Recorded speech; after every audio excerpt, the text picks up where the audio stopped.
Hi, welcome to Sociological Lens. I am Dr. Dilsora Fozilova, and today's class we will be talking about the origins of social inequalities with the specific focus on capitalism and slavery. In our last class, we talked about economic inequalities with focus on income and employment inequality. I thought right after discussing that, this is the good moment to reflect on the historical processes, how the lingering effects of history can be seen in our societies or affecting our societies. So the origins of social inequalities emerged and evolved historically. And the social base of production, I'll be talking about four of them. The social base of production refers to the structures and relationships that determine how societies organize the production of goods and services. For example, hunting and gathering societies relied on collective work, whereas feudal societies were structured around land ownership and serfdom. So this described this is the modes of production, like how the products were produced, right? And this describes the dynamics between those who own the means of production, for example, land or tools or manufacturing companies, and those who provide labor. So in capital societies, this relationship often manifests as employers and workers. This arrangement influences power dynamics in resource distribution, laying the foundation for social inequalities. The material foundations of society. This concept emphasized that a society's economic base, its resources, its tools, and production systems forms the foundation for its social, political, and cultural structures. Inequalities emerge as material resources are distributed unevenly, giving some groups more power and privilege than others. For example, access to land or wealth or capital enables certain groups to dominate and control others. The economic system shapes the social hierarchies like class and race. There are, for example, in class, we talk about like higher class, middle class, or lower class. So many times I draw this, the somehow relative figures of class or the wealth distribution in society, if you remember. And now primitive accumulation. This is another very important term to remember when we talk about capitalism. Primitive accumulation or disposition. And disposition. Primitive accumulation refers to the process by which wealth and resources were historically concentrated in the hands of a few, often through violent or exploitive means. For example, in Europe, communal lands were privatized, displacing peasants and creating a class of landless laborers. In colonialism, resources and wealth were extracted from colonized regions, dispossessing indigenous peoples and enslaving others. This process disrupted traditional forms of subsistence and created social classes dependent on wages, which further entrenched inequalities. So the emergence of classes and races. So classes arise when society is divided based on the unequal distribution of resources and control over production. In capitalist societies, the primary classes are the bourgeoisie, we call them capitalists, they own the means of production. They own the manufacturing companies, they own the tools, they own machines, they own everything related to capital, right? The proletariat, they are the workers. They don't own anything. Therefore, they have to sell their labor for wages. In our last class, we talked about this a little bit. Like if you don't have the means of production and you have to sell your labor to survive, then you're not free. Like your time is not free, your life is not free. So this is basically what the conversation's about. So also we can talk about emergence of races. The concept of race,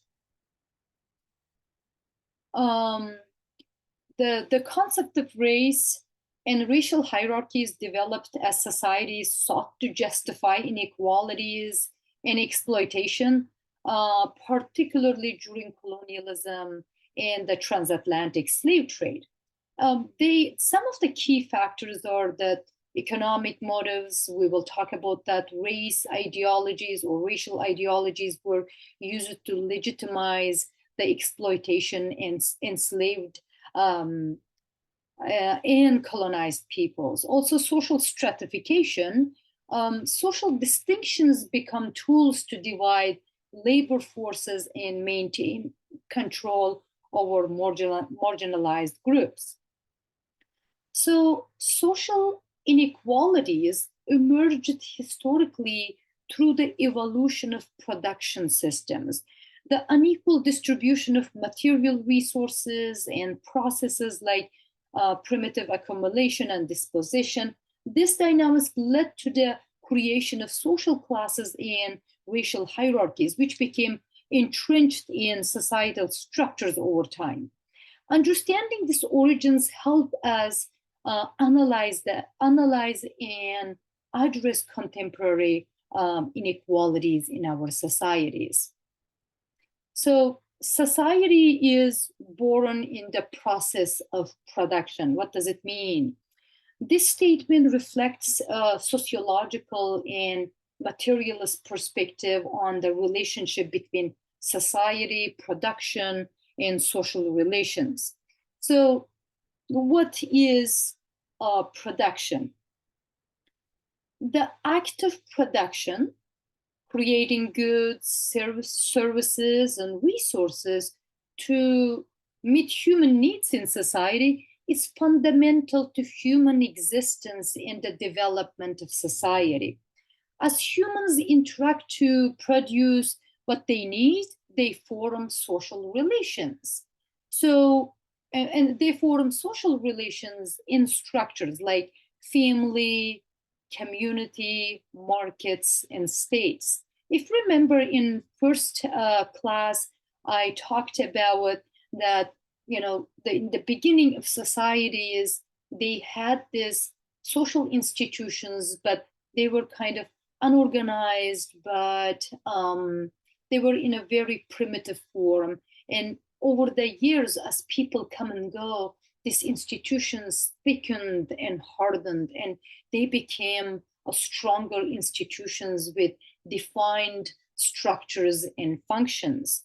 Society, therefore, arises from the interactions and evolves based on the modes and relations of production.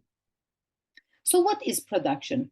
Production is the process of transforming raw materials into goods and services. It encompasses not only physical labor, but also intellectual and organizational efforts. Production is not just an individual activity. It requires cooperation, coordination, and division of labor. For example, a single person might grow crops, but an entire society contributes through technology, knowledge, distribution, and consumption. So we are seeing here the production is always social. What does it mean? production inherently involves social relationships because it requires interaction among people, whether in small groups or large organized systems. In every society, tasks and responsibilities are divided among individuals or groups, creating a network of interdependence. We call them division of labor. For example, in agrarian societies, farmers depend on blacksmiths for tools, while blacksmiths rely on farmers for food. In industrial societies, workers rely on employers for wages, and employers rely on workers for production. So economy is embedded in social relations, but it does not exist independently. So the economy, systems of production, distribution, and consumption, is not a separate independent entity.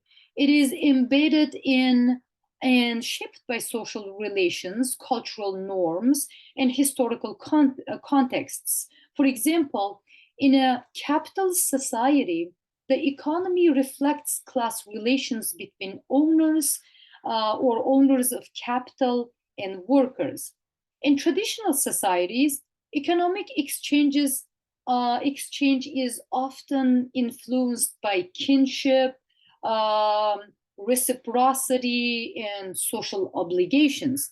This perspective challenges the view that the economy operates in isolation as though it follows natural or purely technical laws. Material is equal to social. What does it mean? So the material, the resources, tools, and goods cannot exist without social processes to create, use, and distribute it. Likewise, social structures are rooted in material conditions.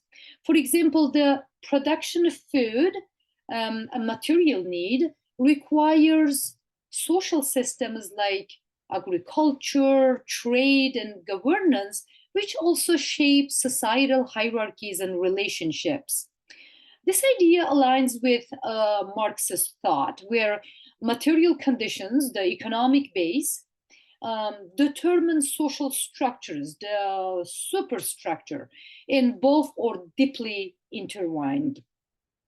So in summary, this statement says society is born in the process of production, underscores that society and its economy are fundamentally social phenomena, rooted in production and shaped by relationships between people.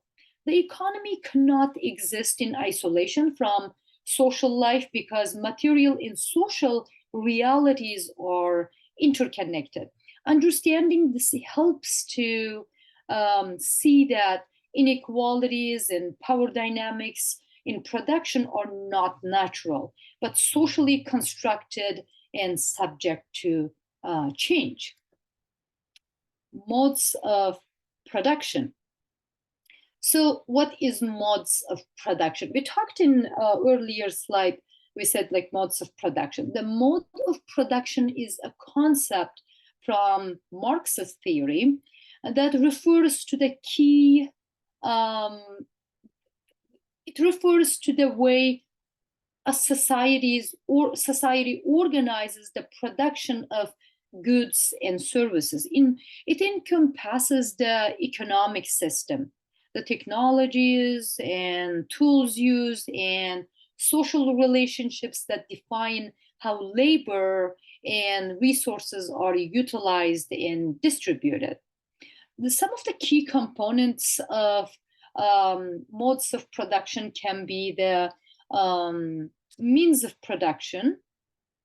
So we need to differentiate between modes of production and means of production. Means of production is the tools, machines, land, and raw materials used in production.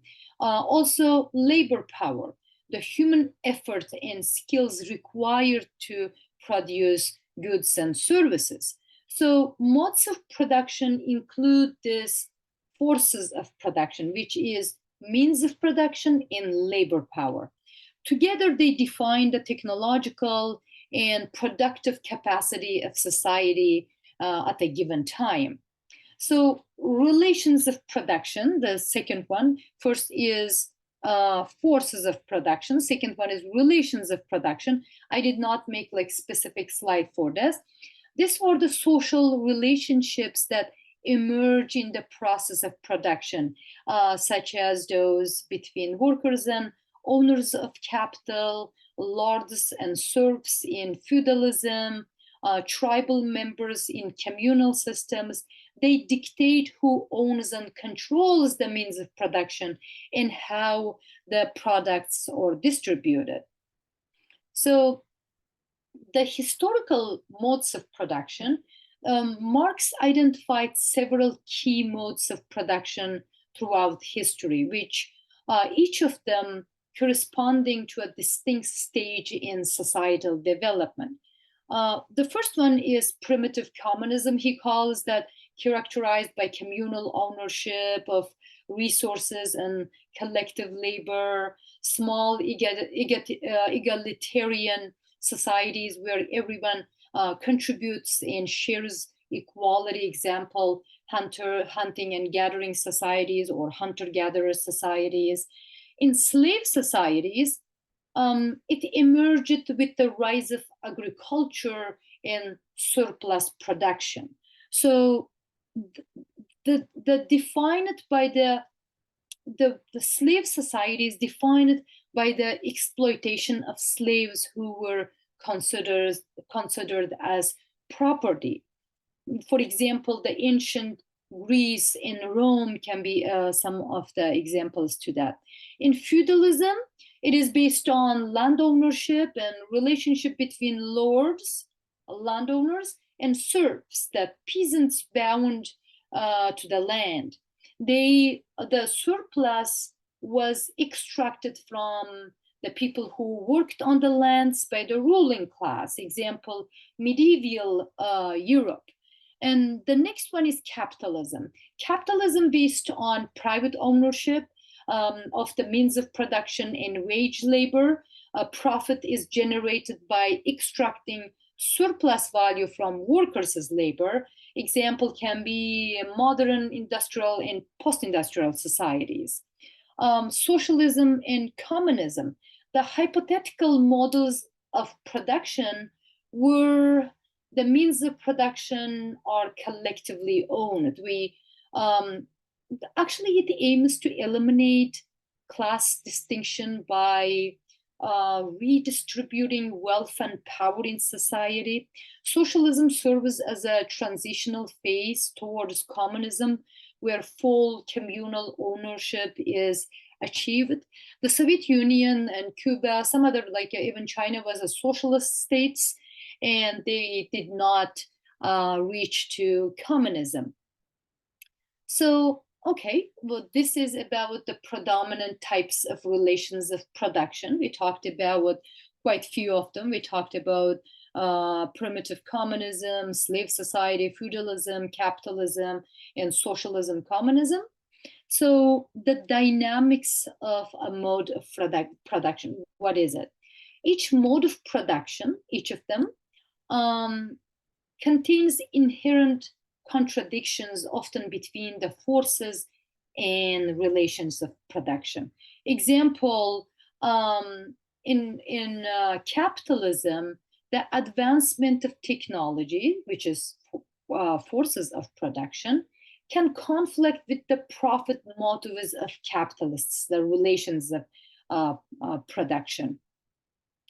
The significance of modes of production is understanding society. Modes of production help explain how societies function, evolve, and create inequalities. And it also materialist views of history.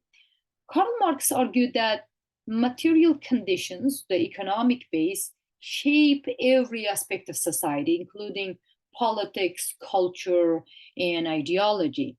Also, it is focused on class relations. Examining the modes of production highlights the power dynamics between different social classes and their roles in shaping history. In summary, the mode of production is framework for understanding the economic and social organization of society and how it transforms over time. Historical origins of capitalism and colonialism. So where and when did capitalism develop? How did it spread to the rest of the world?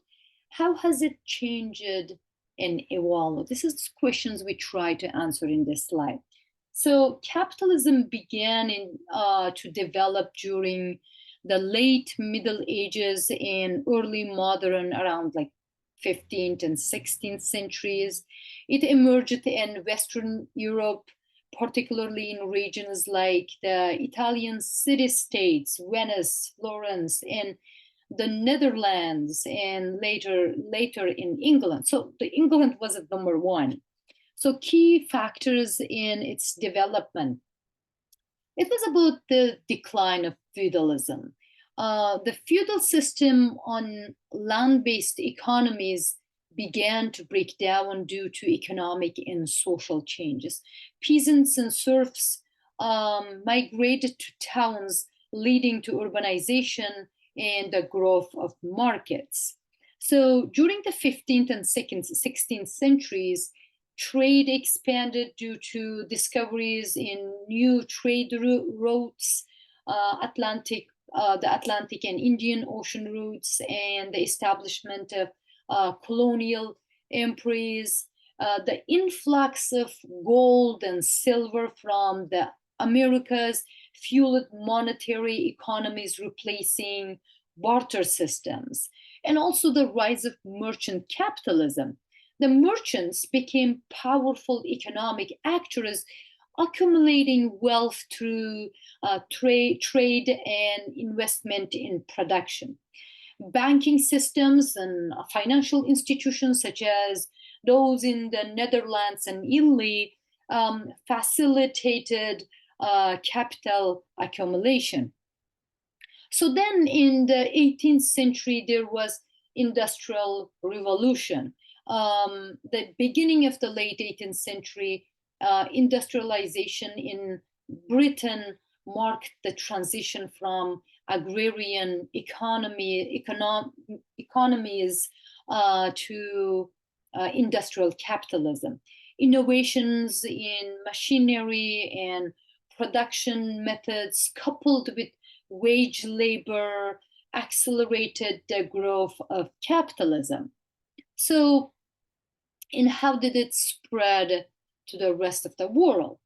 So when we talk about that, we start talking about capitalism and imperialism now.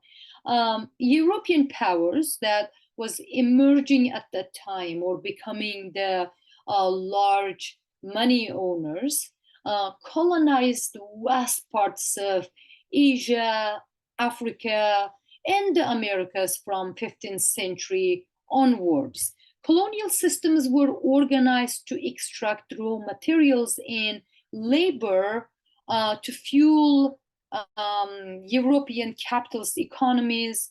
Indigenous economies were often destroyed, and new materials or new markets were created for European goods. And also the global trade networks developed and increased. The triangular trade, that's what we call it, Europe, Africa, and Americas, during the Atlantic slave trade, integrated continents into a capitalist system. The exchange of commodities like sugar, cotton, and spices expanded capitalist markets globally.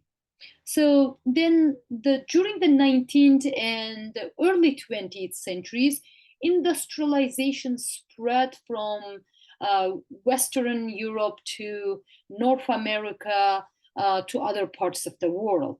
Countries like Japan embraced industrial capitalism during the Meiji Restoration in 1868, 1912, while others were forced into capitalist economies through colonization or foreign interventions. So global institutions and trade agreements were also taking place. After World War II, institutions like International Monetary Fund, we call them IMF, World Bank and World Trade Organization, WTO, promoted capitalist economic systems worldwide. And also the globalization in the 20th century further integrated nations into global capitalist economy through trade agreements and multinational corporations. So evolution, how has it changed and evolved? With the evolution and changes in capitalism, was happening from merchant capitalism to industrial capitalism. Early capitalism, 15th, 17th centuries, was dominated by trade and merchant activities. The Industrial Revolution, 18th, 19th centuries, shifted the focus to mass production, factory systems, and merchandization. So in the late 19th and early 20th centuries, saw the emergence of large corporations, monopolies, and trusts. Capitalism became characterized by centralized control of industries, stock markets, and corporate powers.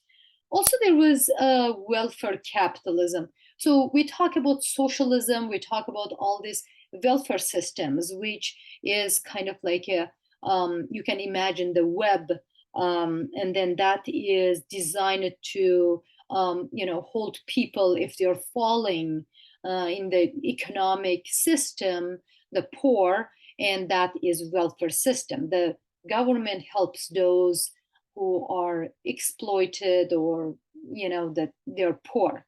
In response to economic crisis, the Great Depression, and social movements, some countries adopted policies to regulate capitalism. So that was welfare capitalism. Welfare states emerged, combining market economies with government intervention to provide social safety nets. So that means that now capitalism actually integrated with socialism. It wasn't fully capitalism, it wasn't fully socialism, but it has both elements. So from the late 20th century, globalization and neoliberal policies, that is deregulation, privatization, and free trade, we will talk about neoliberalism later, reshaped capitalism. So this was that global capitalism and neoliberalism getting merged or getting married. So multinational corporations, global supply chains, and financial markets became dominant forces. Neoliberalism reduces the role of governments in regulating markets, promoting the idea of minimal state interference. Now, from capitalism and socialism integrated system, which is socialist capitalism, now we are reaching to the neoliberalism, which is trying to reduce the role of government in regulating markets, promoting the idea of minimal state intervention. So in the 21st century, then, capitalism has increasingly shifted towards technology-driven models, like companies like Amazon, Google, and Apple represent the platform capitalism where digital services, data, and networks dominate the economy. Automation, like we see it everywhere in the banks and Walmart, everywhere automation, artificial intelligence, and the gig economy are transforming labor markets and production methods. So this is the brief historical origins of capitalism and colonialism. Capitalism developed in Western Europe during the late Middle Ages, evolving through historical phases like industrialization and globalization. It spread globally through trade, colonization, and modern economic integration. Over time, capitalism has adopted to changing social, political, and technological contexts, shaping and being shaped by the forces of globalization and digital innovation. While it has driven economic growth and innovation, it continues to generate debates over inequality, exploitation, and sustainability. So this is the rough historical timelines, what we mentioned right now, 1300s, 1500s collapse of feudalism, and that's the time history or the world see the biggest number of peasants or the people who worked in the land becoming unemployed. Now they are moving to the cities and getting jobs, like wage jobs there. And then 1400s, the inception of capitalism. That's where just it starts to happen in Italy and Netherlands. On 1492, the New World and Columbus opened Americas. And then there was 18th century capitalism in Western Europe. And then we also need to go back and say 1500 and 1800s where that colonialism flourished. So economic motives behind slavery. That is a very important part of our conversation today. Slavery was driven by economic motives that prioritized profit, labor efficiency, and the accumulation of wealth. It was deeply tied to the economic structures and societies that practiced it. Here are some of the mottos we will talk about. Demand for cheap and abandoned labor. Actually, I have another slide about what actually capitalism needed or motives behind it for you to have a easier access. So the agricultural production, slavery was primarily used to meet the labor-intensive demands of large-scale agriculture. Crops like sugar, cotton, tobacco, and coffee required extensive manual labor, which enslaved people were forced to provide. Now, at that time, the machines we have now didn't exist. Now, people relying on the works of slaves, like somebody can work very hard and does not ask much for their labor, was the main demand for it. And the second one was the cost efficiency. Also, enslaved laborers were seen as a low-cost alternative to paid workers, as they were not compensated for their work. So slavery was the best thing happened to a European capitalist. This enabled landowners and plantation owners to maximize their profits.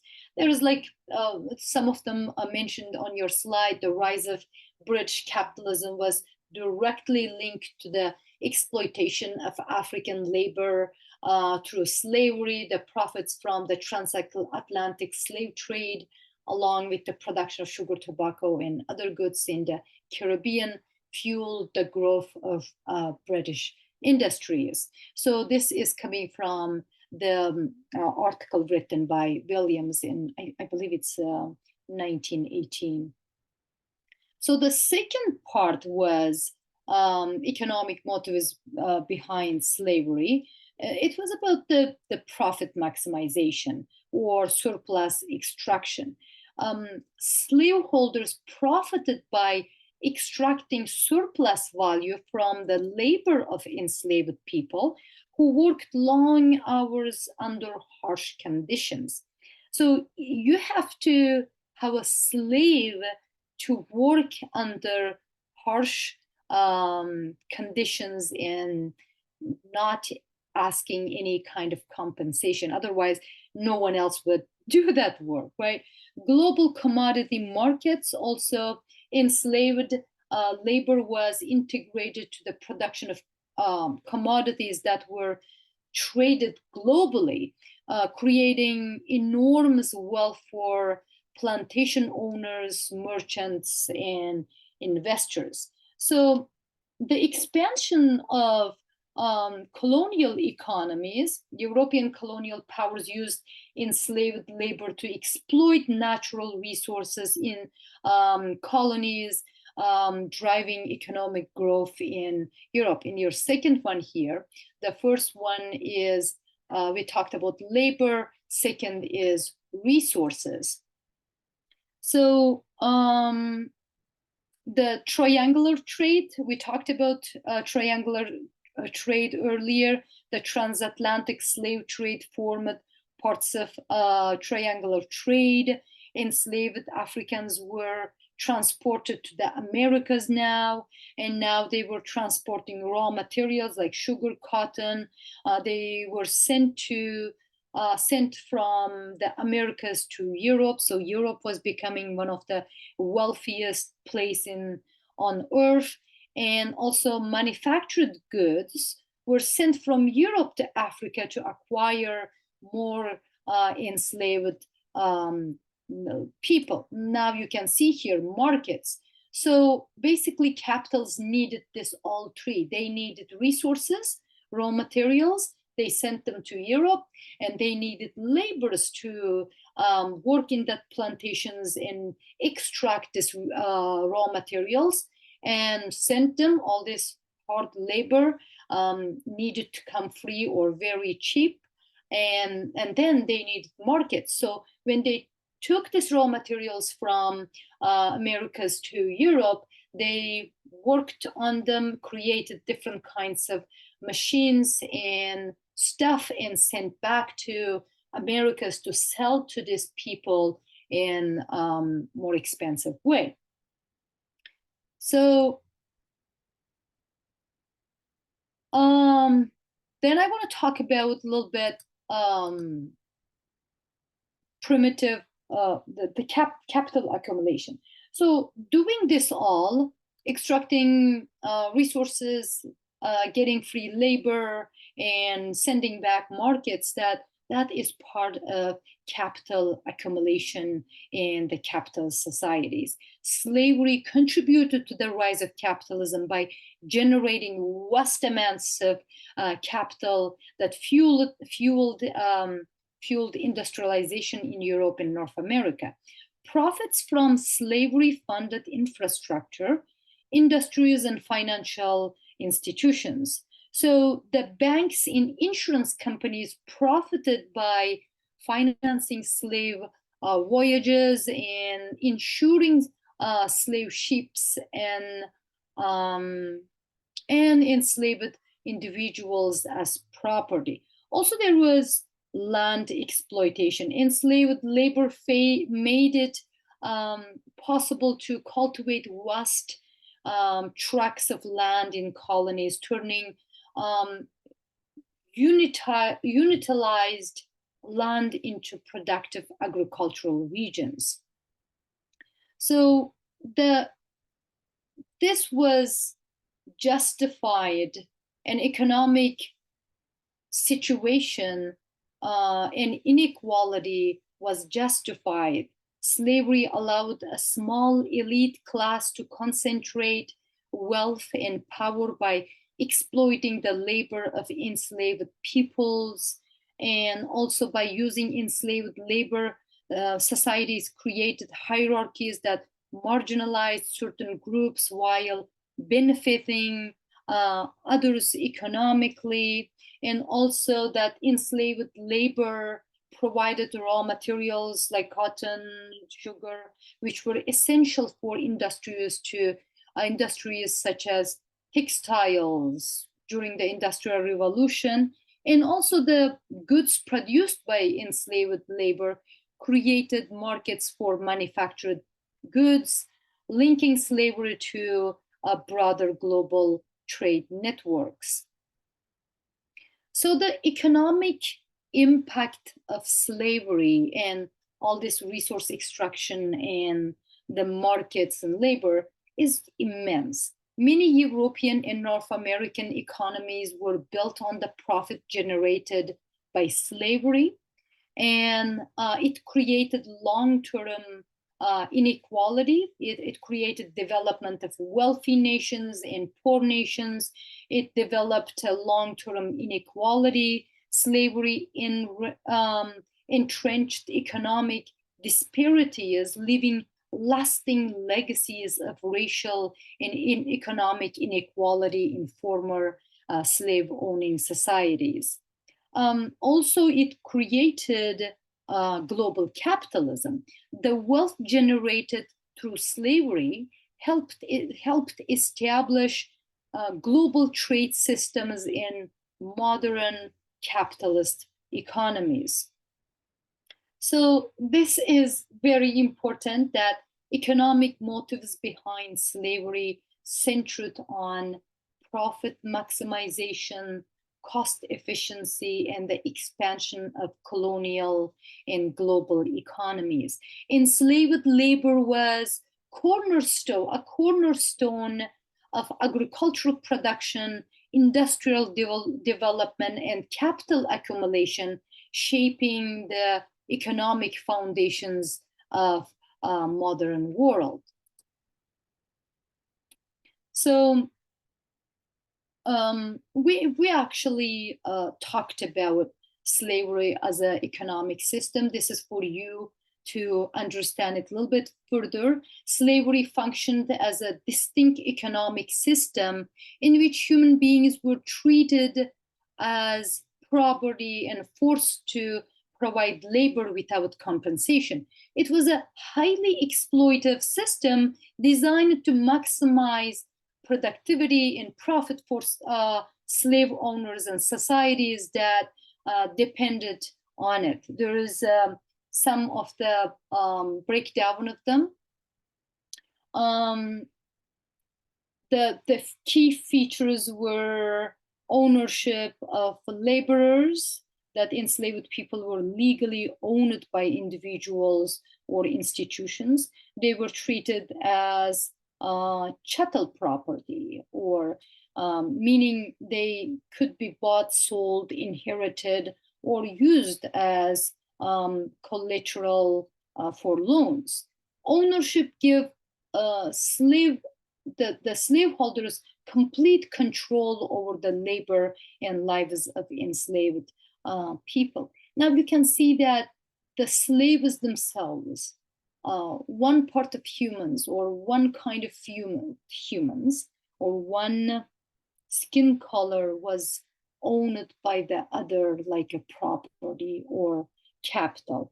It forced by this slavery, like it's an economic system because there was a forced in unpaid labor.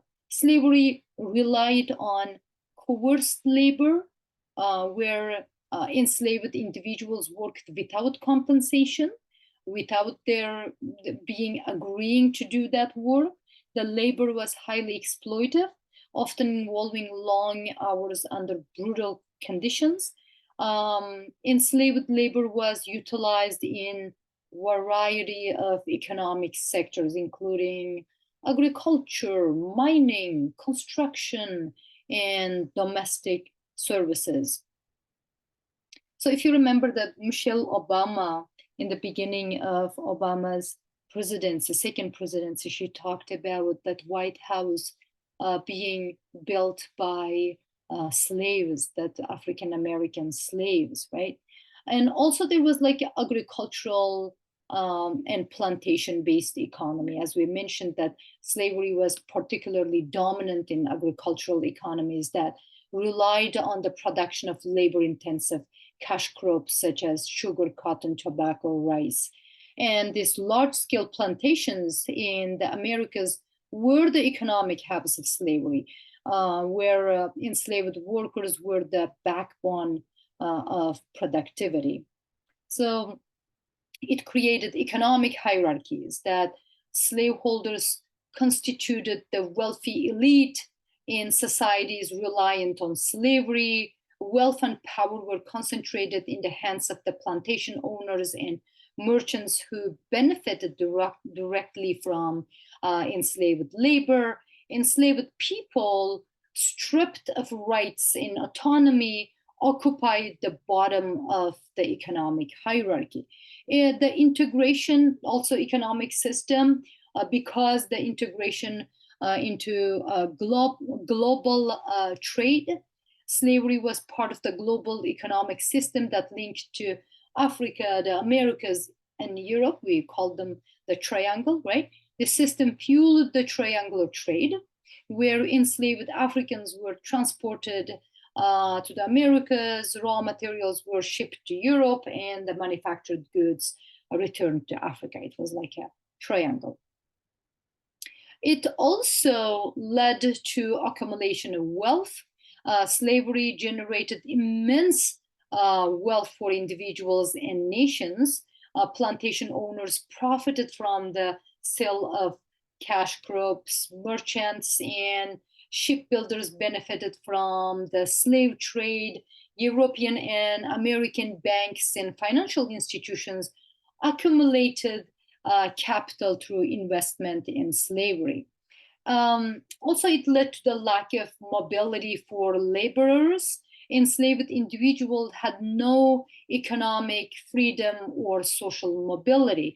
They were denied the ability to acquire property, accumulate wealth, or change their social status.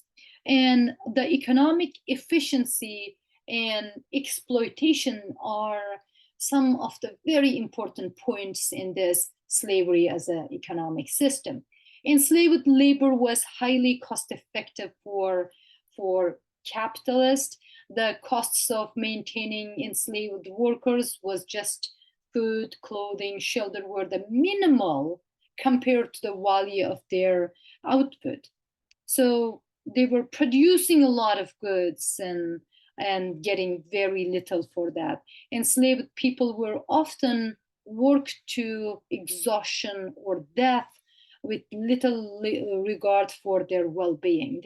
There was no healthcare system for them. Nobody cared about them. If they die, they die. They would buy somebody different, the stronger or healthier, and get rid of the one sick or tired, right?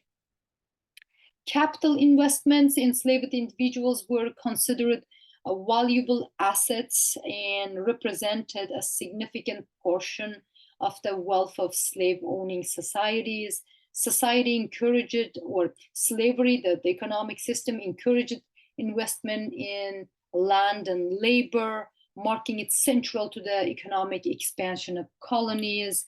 And some economists argue that slavery as an economic system discouraged technological innovation because cheap labor reduced incentives to develop labor-saving technology. So one of the downfalls of slavery.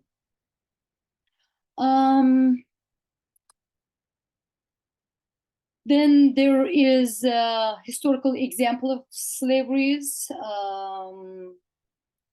I want to talk before the abolition. For example, ancient societies, ancient Egypt, Greece, and Rome, enslaved labor was integral to construction, agriculture, and domestic labor. transatlantic slave systems in 16th, 19th centuries, legacy of slavery was immense as an economic system. There was long-term economic inequality, racialized economic systems, which we are trying to understand, racialization in society, and economic foundations of capitalism was very important points about it. As an economic system, to conclude all of them, slavery was designed to exploit human labor for maximal economic gain, creating vast wealth for stakeholders or the people who owned the slaves and economic reliant on enslaved labor. While it was economically efficient for those who benefited, slavery inflicted profound human suffering and left a legacy of inequality and systemic racism that continues to shape societies today. And the abolition, there is an argument by Williams, and he says that abolition motivated by economic shifts, not morality. So that's what I want to talk at the end of our conversation here. The abolition of slavery, according to Williams, was influenced not only by moral and humanitarian movements, but also significant economic shifts. Now we know from the civil rights movement, and there was like a moral part of it, right? And there was also humanitarian part of it. Why the people who are equal in every way, half of them or 10% of them should enslave the rest of the world, right? Global economic systems evolved the profitability and practicality of slavery diminished, prompting many societies to transition away from it. Some of the economic factors motivated the abolition of slavery were like decline in the profitability of slavery by the late 18th and 19th centuries. Many plantation economies became less profitable due to soil depletion, falling commodity prices, and increased competition in the market. For instance, in the Caribbean, the dominance of sugar plantation faced challenges from new producers in Brazil and Asia. Also, the costs of maintaining slavery was becoming different. The costs of suppressing slave uprising, at that time, people were starting to understand this unfair system, and maintaining enslaved populations through housing, food, and healthcare made slavery less economically viable. Increased resistance from enslaved populations, such as Hayatan Revolution in 1791, 1804, I believe, led to higher security costs and fears of destabilization. Also, industrialization and the rise of wage labor, which people were now getting a wage labor, shifted from slavery to wage labor. The Industrial Revolution in the 18th, 19th centuries in Europe and North America created a new economic system based on wage labor, which was seen as more flexible and productive than slavery. Wage laborers could be hired or dismissed based on demand, unlike enslaved people who represented a fixed cost. Also, industrializing nations shifted their focus from agricultural production to manufacturing and trade, which required skilled and mobile workers, not enslaved labor. So countries like Britain, which led the abolitionist movement, had transitioned from plantation-based economies to industrial capitalism. Also, there was a shift in the global trade.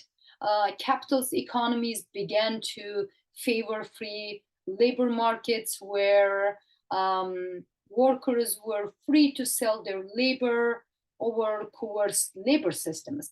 Free labor was more adaptable to the demands of changing economies, such as industrial cities and emerging global markets.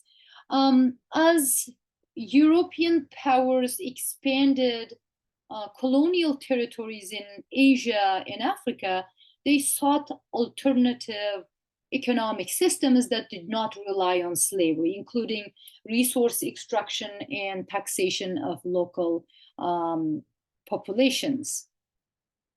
Also, there was a changing economic relationships between nations. For the British abolition of economic dominance, for example, Britain, which abolished slavery in its colonies in 1833, used abolition as a strategy to undermine the competition, such as United States and Brazil, whose economies depending heavily on enslaved labor. By promoting free trade and free labor, Britain aimed to create a global economic system aligned with its industrial and imperial interests. Also, the Hayatan Revolution, the most successful slave uprising, that Hayatan Revolution we talked earlier, resulted in Hayati's independence and showed that slavery was not a sustainable economic system. The loss of Hayati, a key colony, forced France to, or other European powers to reconsider the viability of slavery. Also, there was humanitarian purposes and economic self-interest. Abolitionist movements such as those led by William Wilberforce in Britain highlighted the moral evils of slavery. However, these movements often gained support from industrialists who saw slavery as an obstacle to the expansion of wage labor and markets. So there was also religious and I think I had here. There was also religious and ethical motivations with economic uprisings. Religious groups like Quakers championed that they became number one in abolition, but their advocacy also aligned with emerging capitalist values and forced free labor and individual economic intelligence.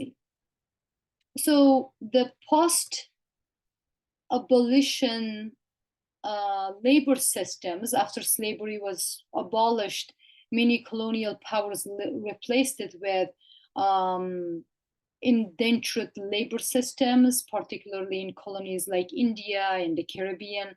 These systems allowed for the continual exploitation of cheap labor without the direct costs and moral critique associated with slavery, which also shows how economic system it is.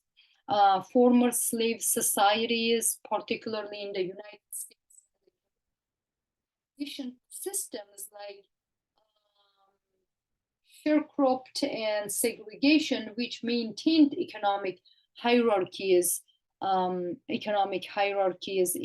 exploited Black labor in new forms. So you can see here that colonialism played a critical role in constructing and institutionalizing racial categories and hierarchies. European classified people based on perceived physical and cultural differences, which were then used to justify domination and exploitation. The idea of race was socially constructed during this period to create a hierarchy that positions Europeans as superior and non-Europeans as inferior. So the racial hierarchies are systems that rank groups based on perceived racial differences, often to justify unequal power, status, and resources distribution. These hierarchies are socially constructed, not biologically determined, and they have evolved to serve economic, political, and social interests. Now you can see why I first introduced some economic inequalities and went to explain historical process. So the construction of racial hierarchies, there was early justifications in society for racial hierarchies.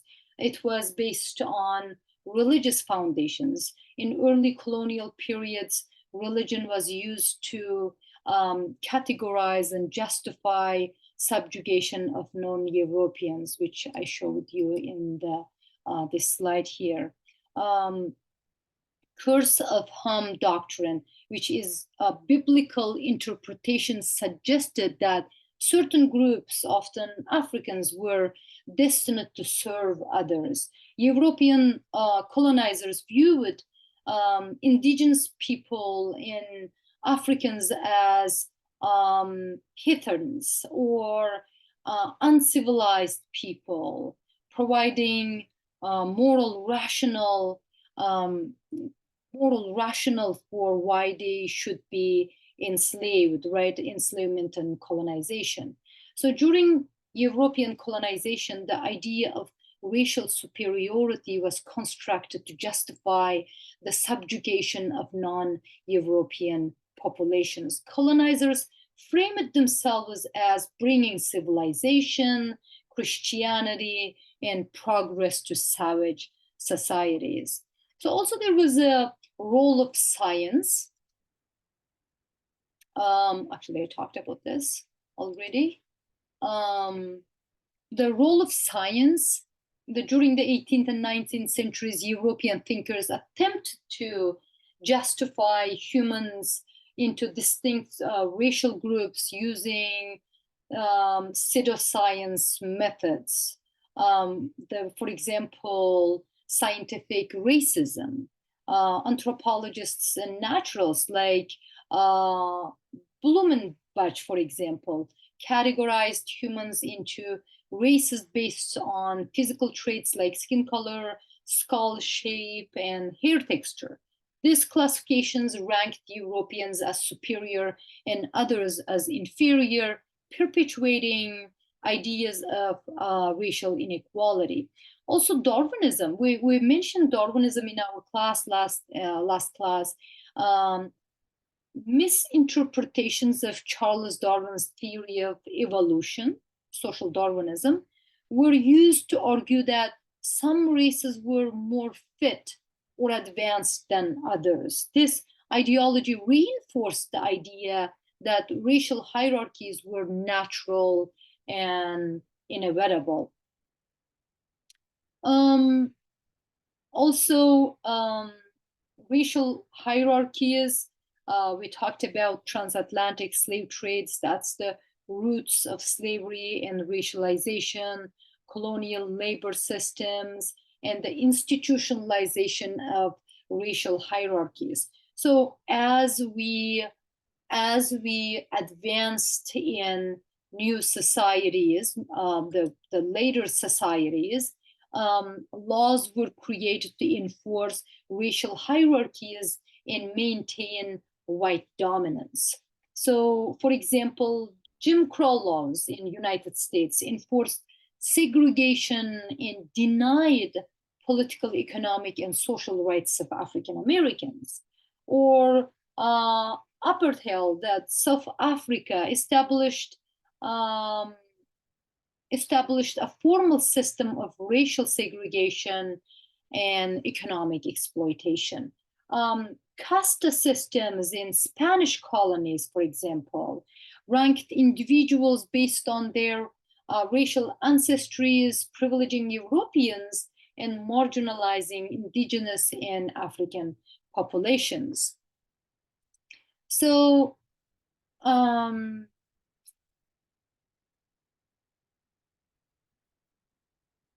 So there was the huge role of bourgeoisie or capitalists in this racial hierarchies. The education and media played a significant role. Racial hierarchies were perpetuated through education, literature, and popular culture. Stereotypes about racial groups were disseminated in textbooks, art, and media, and narratives of European superiority were embedded in colonial and national histories because of this, the role of capitalist or bourgeoisie. Social and cultural reinforcement, cultural norms and symbols were used to reinforce racial superiority. Whiteness become associated with civilization, intelligence, and beauty. Blackness and other non-European traits were framed as primitive or undesirable. Social practices like segregation, intermarriage bans, and exclusionary social clubs normalized racial distinctions and maintained hierarchies. So there was, of course, resistance and challenge. There was challenges to racial hierarchies over time.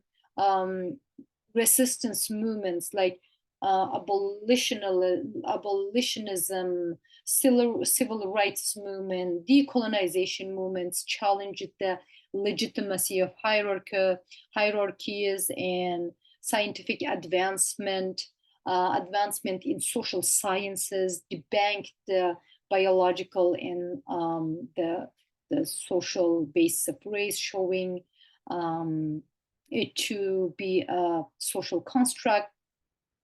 Despite formal legal equality in many societies, racial hierarchies persist through systemic racism, economic inequality, and cultural biases. So to conclude all of this, racial hierarchies were constructed to justify exploitation, domination, and inequality rooted in colonialism, slavery, and pseudosciences. These hierarchies were institutionalized through legal systems, education, and culture, creating long-lasting structures of privilege and oppression. While significant progress has been made in dismantling these hierarchies, their legacies continue to influence global power dynamics and social relations. I hope this lecture helped you to understand our claims about employment inequality and income inequality in society in our last class. And I hope you understand this inequalities better.